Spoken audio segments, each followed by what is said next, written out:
Hello, student of BSc Part First. I'm Nidhi Kumari. I'll teach you physics.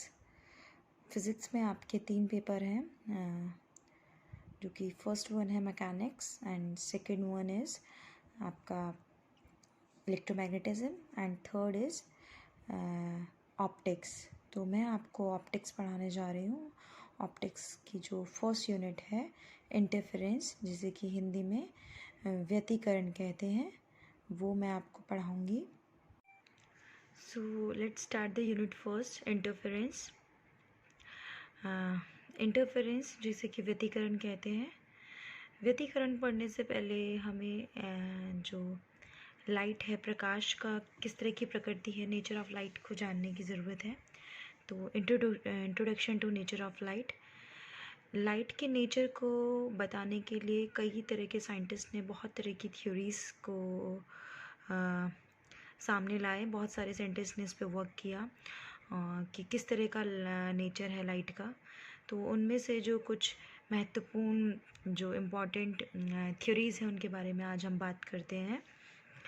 तो कुछ जो important theories हैं उनमें से हैं न्यूटन्स की कॉर्पस्कुलर थ्योरी, हाइगन्स की वेव थ्योरी एंड मैक्सवेल की इलेक्ट्रोमैग्नेटिक थ्योरी। इसी तरह आइंस्टाइन एक प्लैंक्स की थ्योरी लेकर आए थे। इसके बाद ड्वेल नेचर ऑफ लाइट के बारे में एक थ्योरी आई। तो स्टार्टिंग की जो थ्योरी हैं जो कि इम्पॉर्टेंट, जिनका मेजर रोल रहा, जो कि 16th सेंचुरी में ही आ गई थी, वो थी न्यूटन की कॉर्पस्कुलर थ्योरी। फर्स्ट जो थ्योरी थी वो न्यूटन की कॉर्पस्कुलर थ्योरी थी। सो न्यूटन की जो कॉर्पस्कुलर थ्योरी थी उसमें न्यूटन ने एक्चुअली बेसिकली सारा हाइपोथेटिकल, बस एक अजम्पशंस पे ही अपनी थ्योरी को डेवलप किया। अकॉर्डिंग टू दिस थ्योरी कि जो लाइट है, लाइट का जो सोर्स है वो अपने में से कुछ टाइनी पार्टिकल्स, जिन्हें कि उसने कॉर्पस्कल्स कहा, वो एमिट करता रहता है। और जब ये पार्टिकल्स हमारी आँख के रेटिना से टकराते हैं तो हमें एक सेंसेशन ऑफ विज़न होता है, जिससे हमें चीज़ें विजुअली दिखती हैं। तो न्यूटन के अकॉर्डिंग ये जो लाइट है उसके वो एक पार्टिकल नेचर है।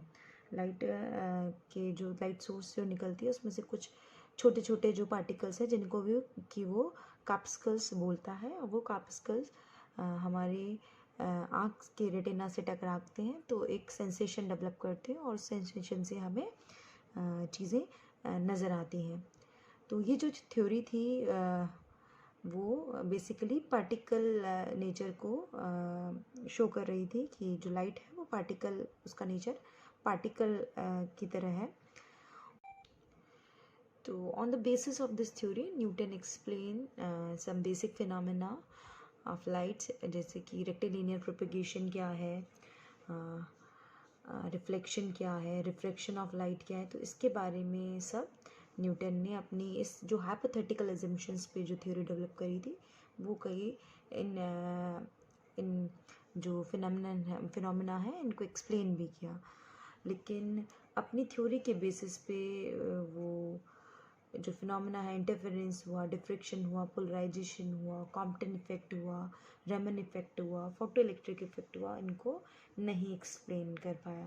That he is unable to explain these phenomena. और जो अपना हाइपोथेटिकल अजम्पशंस न्यूटन जो अपनी कॉर्पस्कुलर थ्योरी को लेकर चले थे, उसके बेसिस पे उन्होंने और भी कई तरह के अजम्पशंस पे अपनी थ्योरी को डेवलप करा। जैसे कि अगर कलर की बात करी गई कि अगर लाइट ऑफ के कलर अलग अलग क्यों हैं, तो उन्होंने बोला कि जो कॉर्पस्कल्स का जो साइज़ है, जो टाइनी पार्टिकल जो बोल रहे हैं वो, उनका साइज़ डिफरेंट है, इसीलिए कलर्स अलग नज़र आ रहे हैं।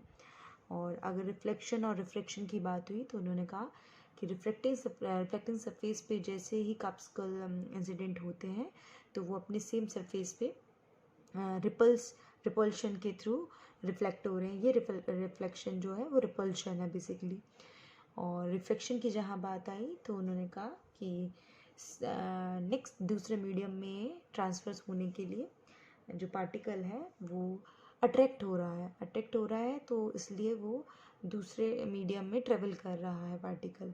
और ये भी कहा कि जो डेंसर मीडियम है उसमें पार्टिकल की स्पीड ज़्यादा होती है, जो कि न्यूटन का जो कॉन्सेप्ट था कि डेंसर मीडियम में पार्टिकल की स्पीड ज़्यादा है, वही एक बेसिक रीज़न रहा उसकी थ्योरी को, न्यूटन्स की थ्योरी को डिस्कार्ड होने में। क्योंकि जैसे ही डेंसर मीडियम में स्पीड ज़्यादा होने की बात आई तो उसके वेरिफिकेशन पे बहुत सारे साइंटिस्ट ने वर्क किया, और फाइनली एक साइंटिस्ट हुए थे जिन्होंने 1850 में फोकल जो साइंटिस्ट हुए थे उन्होंने ये प्रूव किया एक्सपेरिमेंटली कि डेंसर मीडियम में पार्टिकल की स्पीड ज़्यादा नहीं होती।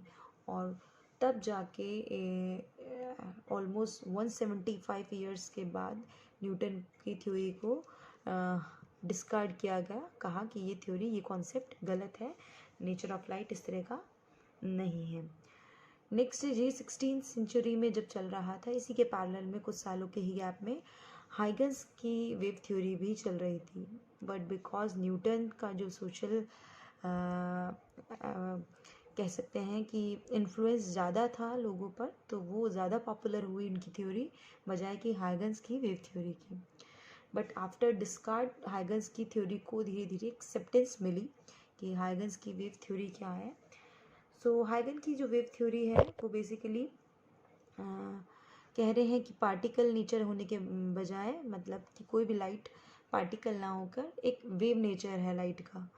और वो उस थ्योरी के बेसिस पे उन्होंने कई कॉन्सेप्ट, कई फिनोमेना को प्रूव भी किया, जैसे कि हाइगन्स वेव थ्योरी जो कि 1678 में प्रपोज्ड हुई, और वेव जैसे कि हाइगन वेव थ्योरी के नाम से जाना गया, put forward the wave theory of light, और successfully explain the phenomena of reflection refraction on the basis of his wave theory. Reflection और रिफ्रैक्शन को किसी हद तक वो अपनी वेव थ्योरी के बेसिस पे समझा भी पाए, और इवन इंटरफेरेंस और डिफ्रैक्शन को भी एक्सप्लेन किया उन्होंने। और उन्होंने प्रेडिक्ट किया कि जो लाइट है वो जो कि मैकेनिकल वेव है, और वो मैकेनिकल भी लॉन्गिट्यूडनल वेव है। और जब बात आई कि वैक्यूम में जो लाइट के प्रोपगेशन की ट्रैवल की बात आई, तो उसको समझाने के लिए उन्होंने अज्यूम किया, हाइपोथेटिकली से अज्यूम किया कि पूरा यूनिवर्स एक पर्टिकुलर मीडियम से भरा हुआ है, और उस मीडियम का जो उन्होंने नाम दिया उसे उन्होंने कहा ईथर। कि ईथर एक ऐसा मीडियम है जो कि पूरे यूनिवर्स में है, और इस मीडियम से पूरा यूनिवर्स बना हुआ है, और इसकी इलास्टिसिटी भी बहुत ही ज़्यादा है। तो इस पूरे कॉन्सेप्ट पे उन्होंने अपने वेव थ्योरी पे इंटरफेरेंस, डिफ्रैक्शन, रिफ्लेक्शन, रिफ्रैक्शन को कुछ हद तक समझा पाए। जब तक कि इस कॉन्सेप्ट को, इस थ्योरी को एक्सेप्ट किया जाता, तभी एक एक्सपेरिमेंट हुआ था, बहुत ही पॉपुलर एक्सपेरिमेंट, माइकलसन मॉर्ले का एक्सपेरिमेंट, जिसने ये प्रूव किया कि ईथर जैसा कोई भी मीडियम एग्जिस्ट नहीं करता है यूनिवर्स में। तो वहाँ इस थ्योरी को फिर एक सेटबैक मिला, और फ्रेनेल एंड यंग साइंटिस्ट हुए थे, उन्होंने भी ये कहा कि जो लाइट है वो लॉन्गिट्यूडनल वेव नहीं है, वो एक ट्रांसवर्स वेव है। तो ये दो साइंटिस्ट हुए, माइकलसन एंड मॉर्ले और फ्रेनेल एंड यंग, जिनके एक्सपेरिमेंट के बेसिस पे इस थ्योरी को लगभग जो कि एक्सेप्टेंस मिल गई थी और डिस्कार्ड कर दिया गया, जस्ट बिकॉज कि इनका जो कॉन्सेप्ट था कि वो लॉन्गिट्यूडनल वेव है, मैकेनिकल वेव है, जो कि फ्रेनेल और यंग ने प्रूव किया कि ये ट्रांसवर्स वेव है। और माइकलसन मॉर्ले ने कहा कि किसी तरह का भी कोई मीडियम, ऐसा ईथर जैसा कोई मीडियम नहीं है यूनिवर्स में जो कि एक मीडियम हो लाइट के प्रोपगेशन के लिए। तो नेक्स्ट जो थ्योरी आई वो आई इलेक्ट्रोमैग्नेटिक, जो मैक्सवेल की जो थ्योरी थी, मैक्सवेल का जो कॉन्सेप्ट था इलेक्ट्रोमैग्नेटिक थ्योरी, जिसमें कि कहा गया कि किसी भी तरीके की जो लाइट है वो मैकेनिकल नहीं है, ये एक इलेक्ट्रोमैग्नेटिक वाइब्रेशन की वजह से, इलेक्ट्रिक फील्ड और मैग्नेटिक फील्ड के वाइब्रेशन की वजह से ही लाइट प्रोपगेट कर रही है। सो नेक्स्ट जो थ्योरी है वो इलेक्ट्रोमैग्नेटिक थ्योरी ऑफ मैक्सवेल्स है। मैक्सवेल की जो इलेक्ट्रोमैग्नेटिक थ्योरी है, जो कि जिसने कि कहा कि मैकेनिकल वेव्स नहीं है लाइट, ये एक इलेक्ट्रोमैग्नेटिक वेव्स है। और इंटरफेरेंस, डिफ्रैक्शन, पोलराइजेशन जैसे फिनोमेना को भी एक्सप्लेन किया। और जो इलेक्ट्रिक फील्ड और मैग्नेटिक फील्ड की वजह से जो लाइट का प्रोपगेशन हो रहा है, दोनों परपेंडिकुलरली हैं और उनके वाइब्रेशन से लाइट प्रोपगेट कर रही है। क्योंकि इलेक्ट्रिक फील्ड और मैग्नेटिक फील्ड में जो हमारी आँख जो होती है, हमारी आई जो होती है, वो इलेक्ट्रिक फील्ड के लिए ज़्यादा सेंसिटिव होती है बजाय के मैग्नेटिक फील्ड के लिए। अगर दोनों की बात हो तो हमारी जो आइस का जो रेटिना है वो इलेक्ट्रिक फील्ड को प्रेफरेंस देता है बजाय कि मैग्नेटिक फील्ड के। तो इलेक्ट्रिक फील्ड और मैग्नेटिक फील्ड के वाइब्रेशन से ये लाइट प्रोपगेट कर रही है। और हर्ट्स जो एक साइंटिस्ट हुए, उन्होंने इलेक्ट्रिक मैग्नेटिक वेव्स को लैब में प्रोड्यूस भी कर दिखा दिया। इट मीन्स कि किसी तरह के कोई मीडियम की रिक्वायरमेंट नहीं है, मतलब लाइट को ट्रेवल करने के लिए किसी मीडियम की रिक्वायरमेंट नहीं है। हर्ट्स ने वो डेमोन्स्ट्रेट भी कर दिया लैब में। तो इसका मतलब इलेक्ट्रोमैग्नेटिक वेव्स आर पॉसिबल, और जो लाइट है वो इलेक्ट्रोमैग्नेटिक वेव्स है। लेकिन हर्ट्स ये सब करते वक्त, ये जब डेमोन्स्ट्रेट कर रहे थे और ये कर रहे थे, इस वक्त एक और इन्होंने कॉन्सेप्ट पे पहुंच गए थे जो कि फोटो इलेक्ट्रिक इफेक्ट है। लेकिन इसकी वजह से, इलेक्ट्रोमैग्नेटिक्स थ्योरी की वजह से, वो फोटो इलेक्ट्रिक इफेक्ट को एक्सप्लेन नहीं कर पाए।